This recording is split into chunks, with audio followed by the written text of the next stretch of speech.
quand il viendra, esprit de vérité vous conduira. Dans la vérité il dira, ce qu'il aura entendu il annoncera. Shalom à tous, soyez richement bénis et bienvenue encore sur notre plateau de Parfums du ciel. J'espère que vous avez été édifiés, encouragés par les enseignements de la semaine dernière. Aujourd'hui, nous allons voir ensemble un autre volet de la sainteté, la sainteté en parole.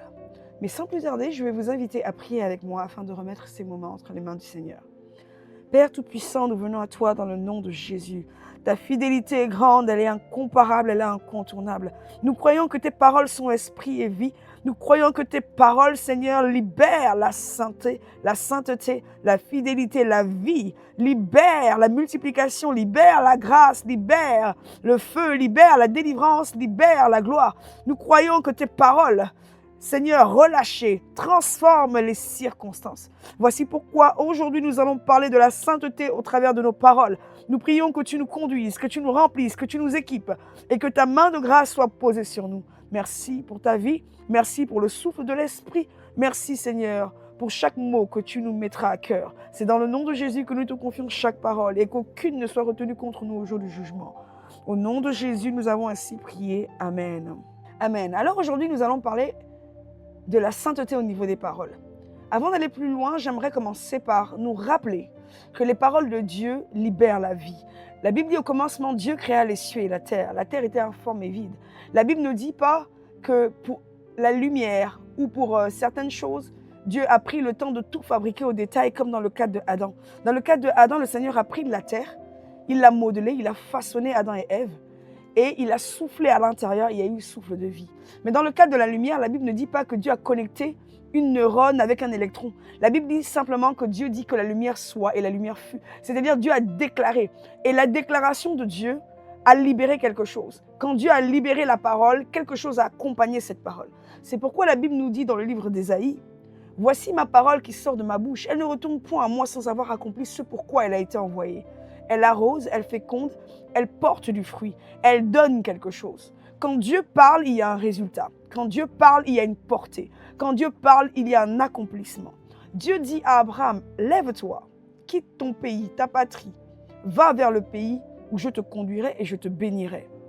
Dieu n'a pas dit à Abraham toute la suite du film. Mais à partir de l'instant où la parole de Dieu a été libérée pour Abraham, la suite était inclue dans le silence de Dieu.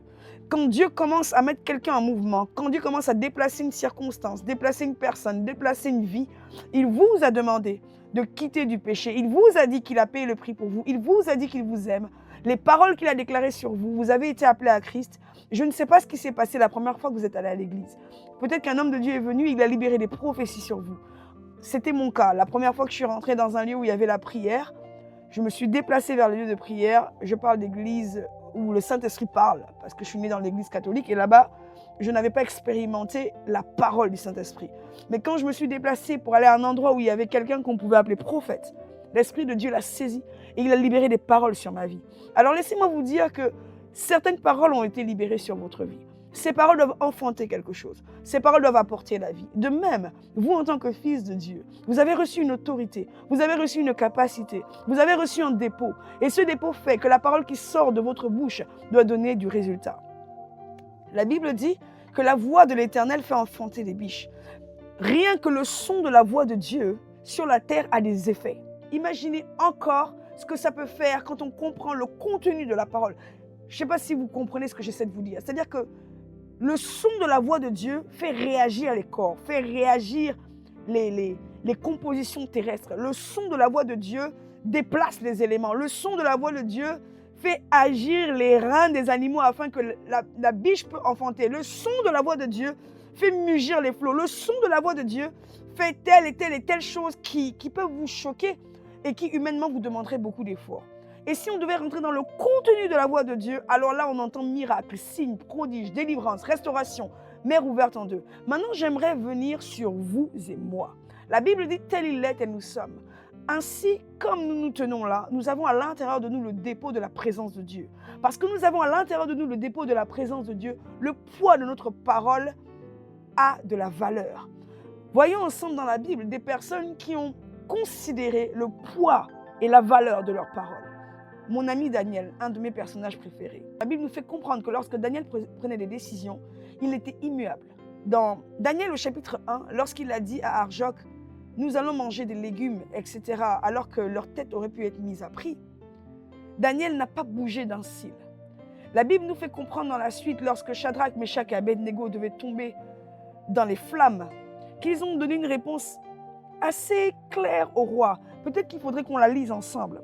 La Bible dit dans le livre de Daniel au chapitre 3, verset 16, Shadrach, Meshach et Abednego répliquèrent au roi Nebuchadnezzar, nous n'avons pas besoin de te répondre là-dessus. Voici notre Dieu que nous servons pour nous délivrer de la fournaise ardente, et il nous délivrera de ta main, ô roi. Sinon, sache, ô roi, que nous ne servirons pas tes dieux. Donc, quelle que soit la suite du film, dans tous les cas, même si nous mourrons dans le feu, nous ne servirons pas tes dieux, et que nous n'adorerons pas la statue d'or que tu as élevée. Nous connaissons la suite, ils ont été jetés, ils n'ont pas négocié. La parole qui est sortie de leur bouche avait du poids. Et ils se sont tenus à ce qui est sorti de leur bouche. Je vais prendre un exemple dans la vie de tous les jours. Vous allez dire, ce matin, je décide de commencer un régime. Ce matin, je décide de commencer un jeûne à sec de 3 jours. En réalité, le ciel entend votre déclaration. Et parce que le ciel entend votre déclaration, les anges se mettent en mouvement pour commencer à exécuter ce que vous avez décidé de faire. Et voici ce qui se passe. L'ennemi aussi a entendu et vous serez combattus, persécutés, traités dans tous les sens parce que l'ennemi se dit, il faut qu'il soit en colère. Il faut qu'elle crie, il faut qu'elle hurle, il faut que son cœur soit tellement dans le murmure qu'elle ne rentre pas dans ce jeûne. Parce que la décision de prendre ce jeûne met en mouvement des choses. Tout à l'heure, je vous ai parlé de la puissance du son de la voix de Dieu. Quand vous commencez à décréter, je vais prendre 3 jours de jeûne à sec, je vais prendre 7 jours à l'eau, je vais faire ceci, je vais faire cela. Il y a des anges qui viennent pour accompagner ce projet qui vient de Dieu. Si vous avez reçu une vision, une révélation, Dieu vous dit, prends 3 jours de jeûne. Quand vous vous levez pour le faire, en réalité, il y a des choses qui doivent vous être spirituellement livrées. C'est comme si à l'instant où Dieu envoie l'ange vous porter le message. Jeûne 3 jours à sec. Il y a les bénédictions et les déblocages qui accompagnent ces jours à sec qui sont avec l'ange. À l'instant où vous commencez à vous mettre en mouvement, la Bible dit que lorsque Daniel a eu à cœur de s'humilier, Dieu dit, Daniel, lorsque tu as eu à cœur de t'humilier, la parole est sortie des cieux. Donc, Daniel a juste pensé dans son cœur, je vais rentrer à la maison et je vais commencer un jeûne de, 21 jours ou 7 jours. Dès que Daniel a eu la pensée, Daniel n'a même pas eu le temps de sortir cela de sa bouche. Vous voyez à quel point Daniel était aligné avec l'esprit. Moi, je vous dis la vérité, par exemple, il m'est arrivé plein de fois de me dire, allez, je jeûne demain. Et puis le matin, oh là là, ça sent tellement bon les croissants. J'ai lâché. Je n'ai pas poussé dans mon jeûne. Mais un jour, j'ai entendu cette prophétie de la part de l'apôtre Kila. Il dit, le Seigneur lui a dit, tu dois faire un avec tes paroles. Tu dois être aligné avec ta parole jusqu'à en faire un. C'est-à-dire quand tu commences à dire quelque chose, va jusqu'au bout, jusqu'à l'accomplissement de ce que tu t'es engagé à faire. Bien entendu, nous connaissons tous Proverbe 6. Si vous avez pris un engagement, allez vite demander pardon, renoncez à cet engagement. C'est dans le cadre où vous avez fait une erreur. Mais si vous prenez un engagement qui vient de Dieu, quelque chose qui est poussé par l'Esprit de Dieu, la sainteté en parole va vous pousser à être à être ferme dans ce qui sort de votre bouche. Pourquoi? Parce que déjà, vous ne sortirez pas n'importe quoi. Nous le verrons plus tard. Vous réfléchirez longtemps avant de déclarer quelque chose de votre bouche. Et donc, lorsque vous sortez quelque chose, vous devez être aligné à l'engagement que vous avez pris. Quand cela vient de Dieu. Et si cela ne vient pas de Dieu, vous êtes libre 10 fois d'aller dire à votre frère ou à votre soeur, je suis désolé, j'ai promis par exemple de t'épouser, j'ai promis de t'emmener à Tahiti, j'ai promis de te donner tout mon salaire, mais c'était charnel, cela ne vient pas de Dieu, alors je renonce à ce que j'ai dit. Mais lorsqu'il s'agit de faire exactement ce que l'Éternel m'a dit, si je l'ai dit, je vais me battre pour arriver à l'accomplissement de cette parole. Votre parole doit avoir du poids dans le monde spirituel. Il faut que lorsque vous commencez à déclarer quelque chose, il faut que le monde des ténèbres sache que celle-là, quand elle a décidé de marcher dans la sainteté, plus rien ne va l'arrêter. À l'instant où vous avez dit à votre sœur en Christ, j'ai eu un songe, et dans ce songe, Dieu me dit de ne plus tomber dans la fornication. Lorsque cette parole a été libérée, il faut que dans la vie de tous les jours, vous manifestiez l'accomplissement de cette parole. N'attendez pas que les anges le fassent à votre place. Oh Jérémie, si tu sépares ce qui est précieux de ce qui est vil, tu seras comme ma bouche, dit l'Éternel. Vous avez votre part à faire, vous devez séparer ce qui est précieux de ce qui est vil. Vous devez considérer que ce que Dieu vous a dit vient du trône de la grâce. Et parce que cela vient du trône, il vous donnera la force d'arriver, d'atteindre l'accomplissement de cette parole. Amen. Et donc, Daniel, pour moi, est un exemple par excellence. Parce que le jour où le Seigneur m'a enseigné sur le poids des paroles, il m'a dit, regarde Daniel. Daniel, il n'y a rien qui l'arrêtait.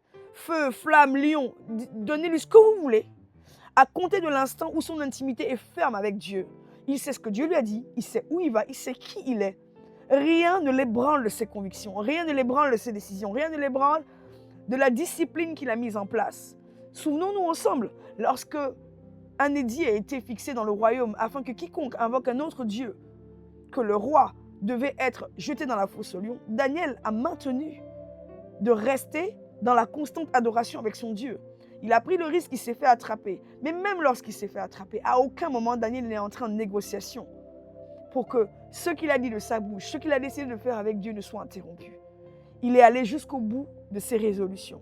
La Bible dit, Job 22, 28, « À tes résolutions répondra le succès, et sur tes sentiers brillera la lumière. » Si je résous de faire quelque chose, il faut que j'aille jusqu'au bout de ce que je m'engage à faire. Il faut que mes promesses soient fermes. Il faut que je me tienne sur ce que je décide. Alléluia. Ainsi, en tant que serviteurs de Dieu, nous devons être profondément et véridiquement alignés aux paroles qui sortent de nos bouches. Exemple, si je décide de bénir quelqu'un, je dois m'efforcer, même si cette personne me fatigue, d'aller jusqu'au bout de ma promesse. Autrement, ça m'est arrivé une fois, par exemple, de prendre un engagement par rapport à quelqu'un, et puis ensuite, je me suis rendu compte que la personne avait les moyens de le faire, et je me suis dit, bon, j'ai quand même promis de faire un geste. À partir du moment où j'ai promis de faire un geste, je dois trouver un moyen de poser une semence. Même si je n'ai pas fixé de montant, mais j'ai promis de faire un geste, même si, je donne un exemple, il s'agissait de payer le billet d'une jeune fille qui devait changer de pays, et les parents n'avaient pas les moyens, etc., etc. À l'époque, j'avais pris un engagement, j'avais promis que j'allais aider. Entre-temps, les cousins, les tontons ont payé son billet. Et puis la personne me rappelle, oui, mais voilà, souviens-toi, le billet et tout. Et c'est vrai que j'avais pris un engagement. Mais je sais aussi qu'en temps, vous avez pu payer le billet. Mais comme j'ai fait une promesse, j'ai dit dans mon cœur, Seigneur, il faut que tu m'aides à honorer ma promesse. Et là, je me suis dit, comme telle personne, il y a une ardoise entre elle et moi, cet argent-là, je ne vais pas le garder. Je vais simplement retourner cet argent comme la semence que j'ai promis par rapport à cette jeune fille. Oui, à ce moment-là, vous pouvez ne plus rien avoir. Oui, à ce moment-là, ça peut vous coûter. Mais autant que possible, allez jusqu'au bout de vos engagements afin que votre parole ait du poids, afin que votre parole soit respectée, afin que votre parole soit considérée. Celui qui est saint dit les choses qu'il pense. Il les réfléchit longtemps à l'avance et il essaie de parler conduit par l'Esprit de Dieu ou conduit aussi par sa bonne foi. Il est arrivé plein de fois que nous fassions des choses parce que nous avons envie d'aider, envie de soutenir, envie de bénir, sans pour autant être forcément allé dans la présence de Dieu pour demander une révélation. Alléluia. Ensuite, j'aimerais que nous voyions ensemble la déclaration positive. Parler positivement, c'est comme adopter une position de combat spirituel. En réalité, nous sommes très souvent oppressés par le monde des ténèbres. Et en fait, laissez-moi vous dire quelque chose que je suis en train de comprendre avec le temps. J'ai aussi compris que parfois, les démons ne sont pas assez forts pour nous tuer. Ils ne sont pas assez forts pour nous arrêter. Ils sont forts pour manifester de la ruse, pour nous tromper sur les circonstances, pour nous mentir, envoyer des malédictions dans les songes. Ils sont forts pour nous faire croire par l'attitude d'une personne qui a des portes ouvertes. Une personne est jalouse, ils vont entrer dans cette personne pour mal nous parler, pour nous manifester du rejet, etc. Mais en réalité, ils sont tellement faibles qu'ils sont obligés d'utiliser des canaux extérieurs. Et je vais vous dire l'impression que j'ai. J'ai l'impression que l'arme fatale par laquelle les démons ont besoin de passer, c'est notre propre bouche. Parfois, même si le monde vous oppresse, même si la terre entière est contre vous, ils ont besoin que vous disiez de votre propre bouche, « Je n'en peux plus, je suis rejeté, personne ne m'aime, Dieu m'a abandonné. » Parfois, ils ont besoin que la dernière arme de guerre, la dernière bombe qui vous achève sorte de votre propre bouche parce que vous avez une bouche de prophète. Alléluia. Et donc très souvent, quand le désespoir arrive, le découragement, l'attitude des gens autour de nous, les paroles méchantes, les comportements qui nous attristent, les choses que nous ne comprenons pas, très souvent, nous sommes l'anti-prophète de notre destinée. Nous sommes la personne qui détruisons notre propre château de bénédiction, notre propre château d'ouvrage, notre propre château de foi. Il y a un combat que j'appelle moi le combat ultime, c'est le combat de la foi. La Bible a dit, lorsque Christ a parlé à Pierre, il dit, Pierre, avant que le coq n'ait chanté 3 fois, tu me renieras. Il dit, Satan vous a réclamé pour vous cribler comme du froment. Mais il dit, Pierre, moi j'ai prié pour toi. Il n'a pas dit, Pierre, j'ai prié pour toi afin que tu parles bien en langue. Il n'a pas dit, Pierre, j'ai prié pour toi afin que tu sois le plus costaud des apôtres. Il n'a pas dit, Pierre, j'ai prié pour toi afin que telle ou telle autre chose qu'on aurait espéré charnellement. Il a dit, j'ai prié pour toi afin que ta foi ne faillisse point. C'est-à-dire, tu risques de poser un acte. Donc, tu seras toi-même l'antiprophète de ta destinée. Tu risques de poser un acte qui va t'amener un découragement. Mais des doutes sur ta capacité, des doutes sur ton autorité, des doutes sur ce que j'ai posé en toi, des doutes sur ce que j'ai dit de toi. Souvenez-vous aussi que c'est ce même Pierre de qui Jésus a dit, Pierre, tu es Pierre, et sur cette pierre, je bâtirai mon église. Les portes de la mort et les séjours des morts ne prévaudront point contre elle. Vous savez ce que je suis en train de comprendre? Dieu dit à Pierre, Pierre, je t'ai établi. Pierre, je t'ai oint. Pierre, je t'ai investi. Pierre, je t'ai consacré. Pierre, je t'ai donné au-delà de tout ce que le monde est en train d'attendre. Je t'ai donné l'autorité de défaire tout ce que Satan a mis en place pour vous détruire. Pierre, tu es mon choix, tu es ma sélection, tu es celui que j'élève, tu es celui que je positionne comme un rempart quand les vents et les marées vont souffler. Mais toi, ce même Pierre, parce que tu habites à l'intérieur d'un corps de chair, cette chair peut ressentir des faiblesses, cette chair peut avoir des doutes, cette chair peut connaître le mot crainte, cette chair peut ressentir l'impression que la mort est à ta porte. Et à cause de cette impression, tu pourras même me renier 3 fois. Mais toi, Pierre, je n'ai pas renié moi, l'Éternel, ce que j'ai dit sur toi. Je n'ai pas annulé l'autorité de garder les clés de la mort et du séjour des morts. Je n'ai pas enlevé de toi tout ce que j'ai placé à l'intérieur de toi depuis le jour où tu t'es converti et que j'ai déclaré des prophéties sur ta vie. Ces prophéties, je ne les ai pas retirées. Ce n'est pas parce qu'une personne à l'église te parle mal, ce n'est pas parce qu'une personne à l'église te rejette, ce n'est pas parce que le pasteur n'a pas voulu t'écouter, ce n'est pas parce que ta repentance ou ta conversion n'est pas totale que j'ai arrêté de penser ce que je pense de toi, que j'ai arrêté de prévoir les plans que j'ai prévus pour toi. Je n'ai dit à aucun moment, c'est moi qui paraphrase, Pierre, je déplace cette onction et je la pose sur Jean. Et pourtant, Jean était là, au pied de la croix, lorsque Jésus a été crucifié. Il a dit à Jean, voici ta mère. Ce que Dieu a dit de vous lui-même ne l'a pas effacé. Quelqu'un pourrait dire que le stylo de Dieu n'a pas d'effaceur. En tout cas, quand c'est le cas des bénédictions, moi-même, je dis Amen. Parce que quand il me punit, j'aimerais bien qu'il y ait des effaceurs quand je me repens.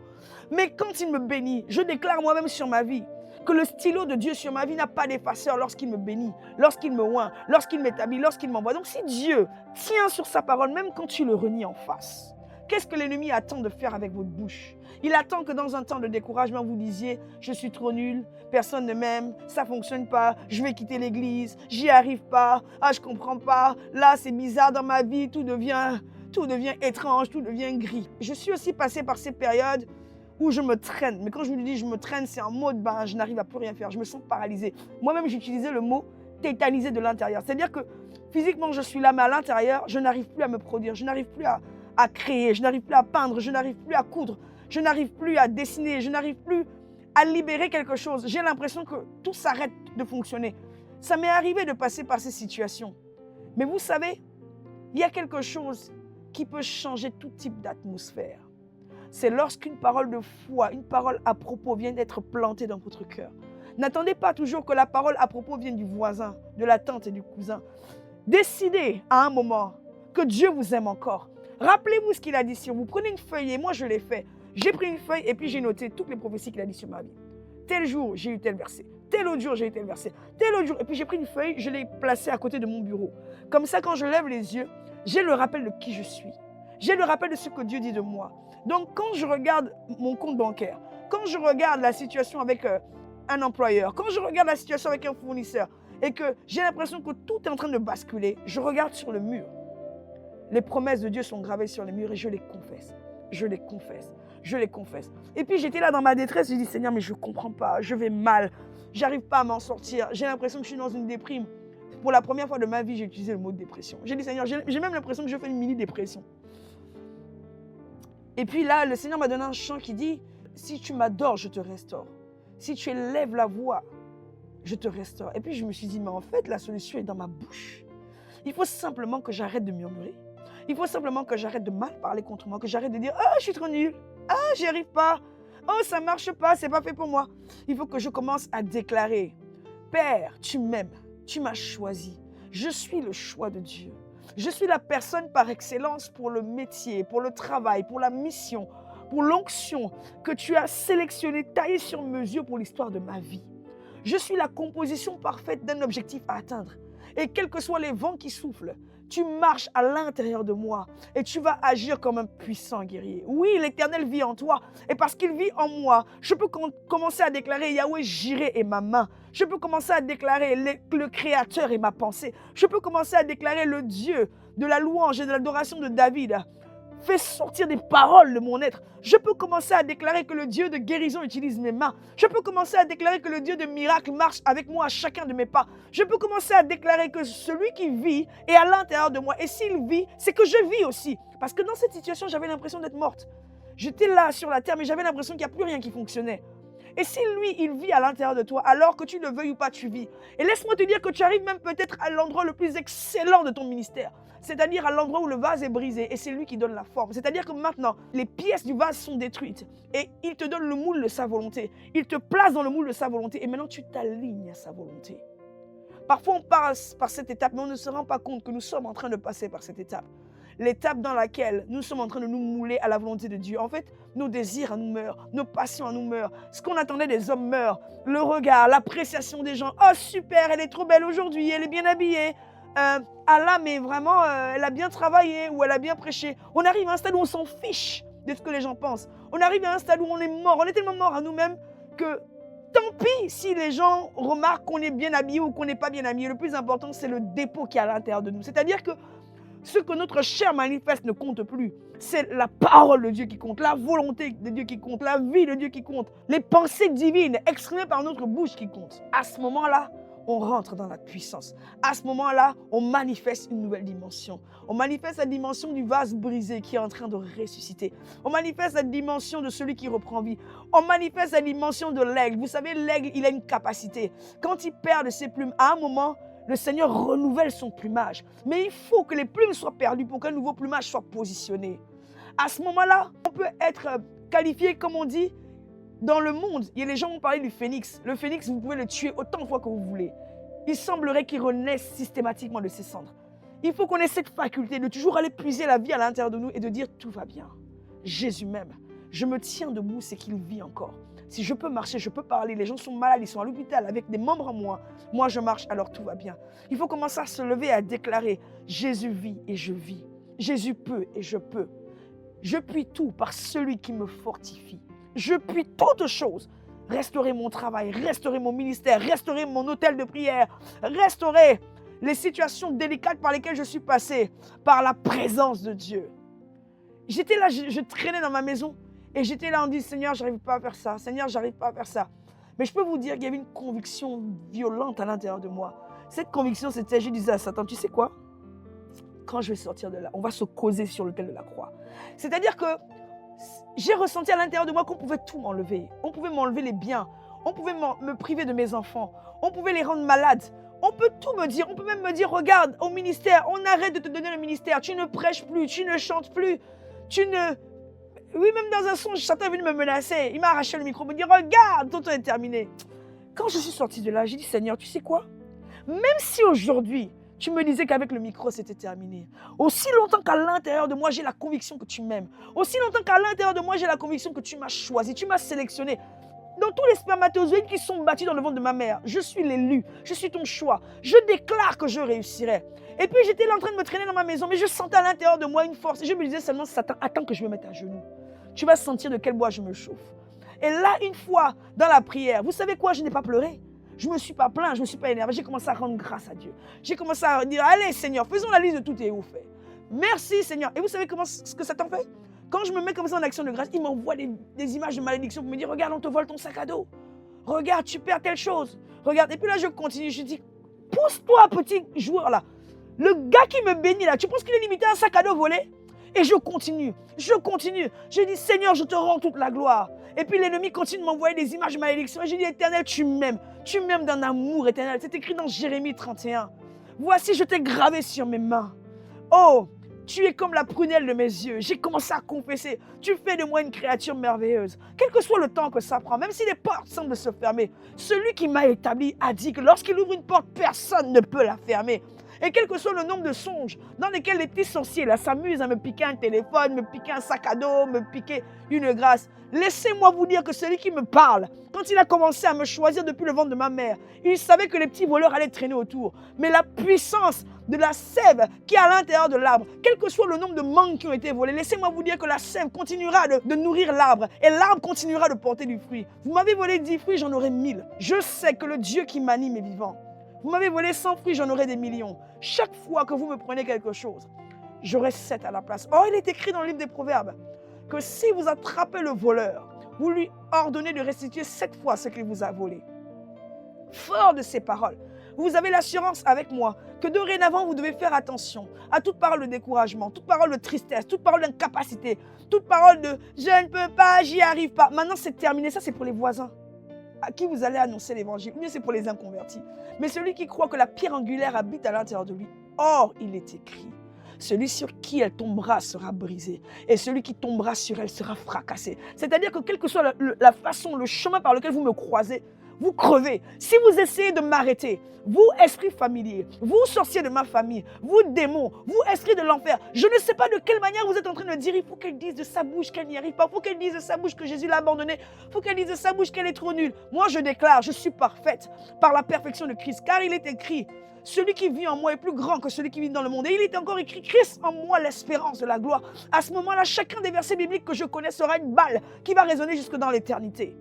Parce que Christ en moi est l'espérance de la gloire, je réussirai, je prospérerai, je me multiplierai, je guérirai, j'opérerai. Et même si les prophéties que j'ai reçues prennent du temps pour être accomplies, je crois en ce que j'ai dit au début de cette prédication. La parole de Dieu, rien que le son de ce que Dieu a dit sur ma vie, a commencé à dire à l'enfer, un danger est né sur la terre. Le jour où l'Éternel a déclaré sur vous, bien-aimés, qu'il va vous oindre, qu'il vous utilisera pour prophétiser, qu'il vous utilisera pour guérir les malades, qu'il vous utilisera, même si c'est juste pour nourrir les pasteurs. À l'instant où la parole de Dieu a été déclarée, un feu est sorti avec cette parole. Et ce feu-là, le monde des ténèbres a commencé à le ressentir. C'est pourquoi ils vous persécutent. Ils savent que lorsque les gens mangeront le poulet que vous avez cuisiné, les délivrances vont commencer à s'opérer. Ils savent que lorsque vous serez dans le service de votre destinée, quand vous serez en train de parler en langue, de libérer la louange, de guérir les malades, de ressusciter des morts, les choses dans le monde physique et spirituel seront obligées de s'aligner à la volonté parfaite de Dieu. À l'instant où la parole de Dieu a été libérée, quand Dieu a décrété ses prophéties sur vos vies, alors le monde des enfers a commencé à dire, elle est devenue un danger. On a mis une marque sur votre visage en enfer, on a mis une photo, un poster géant. Moi je dis ça souvent, je dis parfois il y a un gros poster en enfer, et puis là je n'ai 40 jours à sec contre moi, mais je leur souhaite bon courage, parce que celui qui me tient est plus grand que tout leur jeûne à sec. Quand le monde des ténèbres a décidé que vous êtes un danger, vous devez être persécuté tous les jours. En fait, c'est devenu un style de vie normal. Je vous annonce une bonne nouvelle qui va vous attrister. Si vous êtes élu pour aller très haut, vous devez avoir des persécutions pour ceux qui vont très haut. Vous devez connaître des combats tous les jours. Celui qui n'a aucun combat doit s'inquiéter. En fait, il n'est peut-être pas sauvé. Il n'est peut-être pas dans la vérité. Il n'est peut-être pas dans la sainteté. Parce que s'il était vraiment dans la sainteté, il se verrait persécuté, attaqué, opprimé, oppressé, everyday. Et il reconnaîtrait ainsi qu'il est un danger pour le monde des ténèbres. Si la parole de Dieu a autant de puissance, vous avez vu, je ne me suis même pas focalisé sur la parole des humains. J'ai un petit peu parlé de Daniel, mais j'ai insisté sur la puissance de ce que Dieu a dit sur vous. Je veux que votre foi soit bâtie non pas sur ce que vous voulez croire, mais sur ce que Dieu a dit. Parce que ce que Dieu dit vous suffit en réalité. Ce que Dieu dit vous suffit. Si Dieu a dit, je t'utiliserai, peu importe par quel chemin ça va arriver, le nombre d'années que ça va prendre, le nombre de blessures, de plaies, de sparadrap, de pansements avec lequel vous arriverez à l'accomplissement, ça compte pas, c'est la fin qui compte. Arriver contusionné, blessé, je ne sais pas quoi là. Mais l'action de l'Esprit de Dieu, la parole qui a été posée sur vous, quand elle s'accomplira, vous regarderez vos plaies et vous direz, merci Seigneur pour tous ces pansements en chemin. Merci Seigneur pour tous les brisements que j'ai eus en chemin. Merci Seigneur pour tous les combats que j'ai eus en chemin. Parce que ces combats forgent ce que je suis. Ces combats forgent le Gethsémané par lequel je devais passer. Et donc la parole de Dieu suffit. Je vais conclure pour aujourd'hui. Si la parole de Dieu suffit, à plus forte raison les paroles qui sortiront de vos bouches. Comment parlez-vous de vous? Comment parlez-vous de vos enfants? Comment parlez-vous de vos projets? Comment parlez-vous de votre famille? Comment parlez-vous de votre ministère et de votre destinée? Dorénavant, changez de langage. Adoptez le langage de Daniel. Dites au roi, que tu le veuilles ou pas, cela s'accomplira. Daniel était toujours positif. Daniel était toujours objectif. Et Daniel restait aligné à la pensée des cieux. Alors nous allons prier. Seigneur, nous te bénissons pour ce message, car nous savons que l'ennemi a beaucoup fragilisé les fondations de notre foi avec le comportement des gens, en entrant dans des personnes qui ont des portes ouvertes, en entrant dans des personnes qui sont des vases poreux, prêts à accueillir tout esprit de jalousie, de sorcellerie, de méchanceté, de rejet contre nous. Ces gens se sont laissés utiliser par l'ennemi au point que nous avons été déçus, blessés, frustrés, découragés, Seigneur. Ils ont même dit des paroles sur nous, mais par l'autorité qu'il est bras dans le nom de Jésus. Bien-aimé, tu vas déclarer avec moi ces paroles. Père, dans le nom de Jésus, je brise toutes les paroles que les gens ont déclarées sur moi de manière négative. Je brise toute parole de rejet. Je brise toute parole de mépris. Je brise toute parole qui m'a rabaissé. Je brise toute parole qui a ouvert des plaies à l'intérieur de mon cœur. Je les annule dans le nom de Jésus. Je brise tout murmure de méchanceté qui s'élève par les couvents de sorcellerie. Les gens s'asseyent pour parler contre vous, bien-aimés. Déclarez que ce qu'ils sont en train de dire contre vous est nul et sans effet et n'aura aucun impact sur votre destinée. Je brise toute parole que les sorciers sont en train de déclarer. La Bible appelle cela des imprécations. Je brise les imprécations que les sorcières physiques et les sorcières spirituelles sont en train d'envoyer contre ma vie, contre mes projets, contre ma destinée, contre les prophéties et les paroles que Dieu a déclarées sur moi. Je déclare dans le nom de Jésus que je suis plus que vainqueur. Je déclare dans le nom de Jésus, Jérémie 31, ainsi parle l'Éternel. Je t'aime et je t'aime d'un amour éternel, l'Éternel même d'un amour que nul ne peut arrêter. Un amour instoppable, inarrêtable. Il dit qu'il m'aime d'un amour éternel, alors l'Éternel m'aime. Que m'importe le regard des hommes, que m'importe le regard des pharisiens, que m'importe le regard des faux convertis, que m'importe le regard des sorciers de ma famille, que m'importe le regard des païens. Je déclare que ce qui est sorti de la bouche de Dieu est une pépite sur laquelle je dois m'appuyer pour avancer. Je déclare que la parole de l'Éternel est ma force. Je déclare que les promesses de l'Éternel me bâtissent, me construisent, me fortifient dans les moments difficiles. Je déclare que ce qui sort de la bouche de Dieu fait de moi un enfant, un homme, une femme sanctifiée. Parce que quand les vents soufflent, je déclare les promesses de Dieu. Quand les vents se lèvent contre moi, je déclare que l'Éternel est en moi. Celui qui vit est en moi. Le lion de Juda est en moi. Celui qui règne, agit, opère et détruit les œuvres des ténèbres habite en moi.